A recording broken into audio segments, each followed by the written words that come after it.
తెలంగాణలో ద్రోణి ప్రభావంతో పాటు ఉపరితల చక్రవాత ప్రభావం కారణంగా వర్షాలు కురుస్తున్నట్లు వాతావరణ కేంద్రం స్పష్టం చేసింది.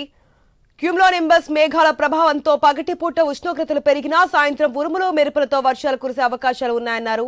ఈ క్రమంలో బుధవారం ఆదిలాబాద్, కొమరంభీం, ఆసిఫాబాద్, మంచిర్యాల, నిర్మల్, మహబూబాబాద్, వరంగల్, హన్మకొండ, జనగాం, సిద్దిపేట, యాదాద్రి భువనగిరి, రంగారెడ్డి, హైదరాబాద్, మేడ్చల్, మల్కాజ్గిరి, నాగర్ కర్నూల్, జగిత్యాల, రాజన్న సిరిసిల్ల, కరీంనగర్, పెద్దపల్లి, జయశంకర్, భూపాలపల్లి జిల్లాల్లో అక్కడక్కడ వర్షాలు కురిసే అవకాశం ఉంది.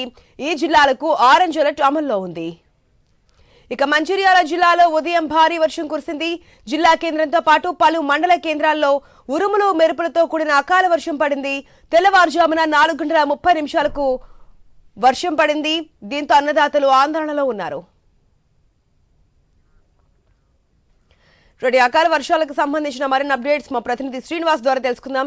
Good morning Srinivas. ఏదైతే ఈ అకాల వర్షాల కారణంగా రైతులు నష్టపోతున్నటువంటి పరిస్థితి, వారు ఆవేదన వ్యక్తం చేస్తున్నటువంటి సిచ్యువేషన్ కనిపిస్తోంది. సో మరికొన్ని రోజులు కూడా ఇదే కండిషన్ ఉండే అవకాశం ఉందంటూ కూడా ఐఎండీ హెచ్చరికలు జారీ చేస్తోంది. రైతులు ఏమంటున్నారు, డీటెయిల్స్ ఏంటి? తెలంగాణ రాష్ట్ర వ్యాప్తంగా నిన్న మొన్నటి వరకు పెరుగుతున్న ఉష్ణోగ్రతలతోటి ఉదయం 10 దాటిందంటే ఇళ్ల నుంచి బయటికి రాని పరిస్థితులు అయితే ఉండగా, ఏదైతే ఇటు సముద్రంలో ఏర్పడినటువంటి అల్పపీడన ద్రోణి ప్రభావంతో అయితే మరో 3 రోజుల పాటు భారీ నుంచి అతి భారీ వర్షాలు కురుస్తాయంటూ వాతావరణ శాఖనైతే హెచ్చరికలు అయితే జారీ చేసింది.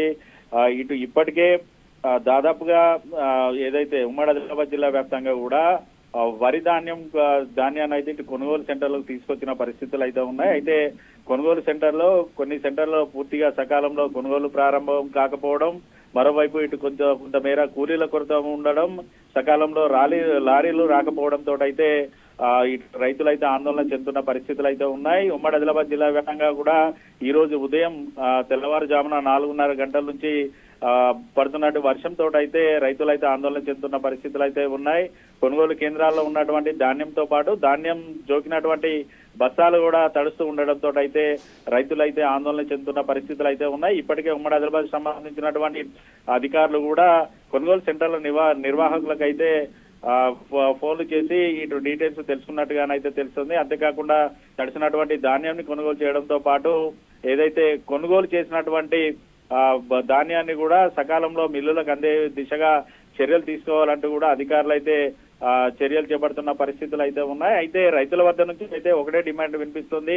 ఇప్పటికే దాదాపుగా గత 10 రోజులుగా పడుతున్నటువంటి అకాల వర్షంతో పూర్తి స్థాయిలో కళ్ళాల్లో ఉన్నటువంటి ధాన్యం తడవడంతో పాటు కొనుగోలు సెంటర్లో తీసుకొచ్చిన ధాన్యం అయితే తడిసింది. మళ్ళీ వాటిని ఆరబెట్టాల్సిన పరిస్థితులు అయితే ఉన్నాయి. గతంలో బీఆర్ఎస్ హయాంలో ఎప్పుడు కూడా తడిసిన ధాన్యాన్ని కూడా కొనుగోలు చేసిన సందర్భాలు ఉన్నాయి. కానీ ఇప్పుడు అటువంటి పరిస్థితులు లేవు. ఖచ్చితంగా తడిసినటువంటి ప్రతి ఒక్క గింజను కూడా కొనుగోలు చేయాలంటూ కూడా రైతులైతే డిమాండ్ చేస్తున్న పరిస్థితులు అయితే ఉన్నాయి. మరోవైపు వాతావరణ శాఖనైతే హెచ్చరికలు అయితే జారీ చేస్తుంది. జూన్ 5 లోపు ఇటు నైరుతి ఋతుపవనాల రాకతో అయితే జూన్ 5 లోపే తెలంగాణ రాష్ట్ర వ్యాప్తంగా కూడా వర్షాలు కురుస్తాయంటూ చెప్తుంది. మరోవైపు అల్పపీడన ద్రోణి ప్రభావంతో అయితే మరో 2 నుంచి 3 రోజుల పాటు వర్షాలు పడే అవకాశం ఉంది.